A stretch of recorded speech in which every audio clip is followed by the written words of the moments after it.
ইসরায়েলের টানা ১.৫ বছরব্যাপী ভয়াবহ বোমা হামলার ক্ষত গাজায় এখনও সেরে ওঠেনি। যেদিকেই চোখ যায় কেবল ধ্বংসস্তূপ। গাজার বাতাসে এখনও বইছে লাশের গন্ধ। প্রিয়জন হারানোর বেদনায় দুঃখ ভারাক্রান্ত সবাই। এরই মধ্যে শুরু হয়েছে মুসলমানদের পবিত্র মাস রমজান। বর্তমানে গাজায় নেই পর্যাপ্ত খাদ্য, এমনকি বাসস্থান কিংবা পর্যাপ্ত স্বাস্থ্যসেবারও ব্যবস্থা নেই সেখানে।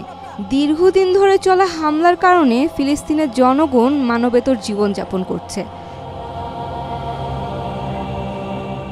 এরপরেও একতা ও আশার অনুভূতি হৃদয়ে ধারণ করে পবিত্র এই মাসটিকে সুন্দরভাবে পালনের জন্য যতটুকু সম্ভব তার চেষ্টা করে যাচ্ছেন গাজাবাসীরা।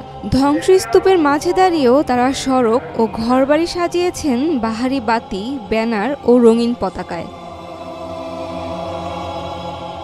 চারদিকে হাহাকার থাকলেও পবিত্র রমজান মাস তাদের মধ্যে নতুন করে মনোবল আর বিশ্বাসের যোগান দিয়েছে। এরই মধ্যে নিজ নিজ এলাকায় জীবনযাত্রা পুনর্গঠনের চেষ্টা চালিয়ে যাচ্ছেন সেখানকার বাসিন্দারা। রোজায় বাড়িঘরকে সাজিয়ে তুলেছেন হাতে বানানো সাজসজ্জা আর আলোকিত চাঁদতারার প্রতীক দিয়ে। হোসাম আল আজজ নামের গাজার এক ব্যবসায়ী জানান, রমজান মৌসুমে সাধারণত ব্যবসার জন্য সবচেয়ে লাভজনক সময় হলেও এবার পরিস্থিতি একেবারেই ভিন্ন। তিনি জানান, মানুষ এখনও বিভীষিকার মধ্যে রয়েছে, যার কারণে বাজারে তেমন ক্রেতা নেই।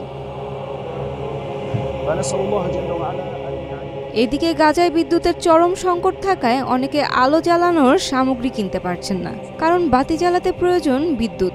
কিন্তু দেশটিতে এখন চরম বিদ্যুৎ সংকট, ফলে কেবল সাজসজ্জার জন্যই বাতিগুলো বিক্রি হচ্ছে। রমজান মাসকে স্বাগত জানাতে গাজার রাস্তাগুলো সাজিয়ে তুলেছেন ফিলিস্তিনিরা। শহরের দেয়ালে দেয়ালে লেখা হয়েছে রমজান করিম। পাশাপাশি দেশটির ঐতিহ্যবাহী খাবার কদাইফ তৈরিতেও অনেককে ব্যস্ত দেখা গেছে। ইসরায়েলি বর্বর আগ্রাসনে ক্ষতবিক্ষত গাজা উপত্যকার বাসিন্দারা এখন নিঃস্ব। তবুও বেঁচে থাকার সংগ্রাম চালিয়ে যাচ্ছেন তারা। তবে রমজানে আগের মতো করে প্রস্তুতি নিতে পারছেন না। অনেকের আছে অর্থের অভাব, আবার অনেকে ইসরায়েলের নির্বিচারে বোমা বর্ষণে হারিয়েছেন ঘরবাড়ি। ২০২৩ সালে ৭ অক্টোবর ইসরায়েলি ভূখণ্ডে রকেট হামলা চালায় ফিলিস্তিনি স্বাধীনতাকামী সংগঠন হামাস। এতে ১২০০ ইসরায়েলি নিহত হন, জিম্মি করা হয় আরও ২৫০ জনকে।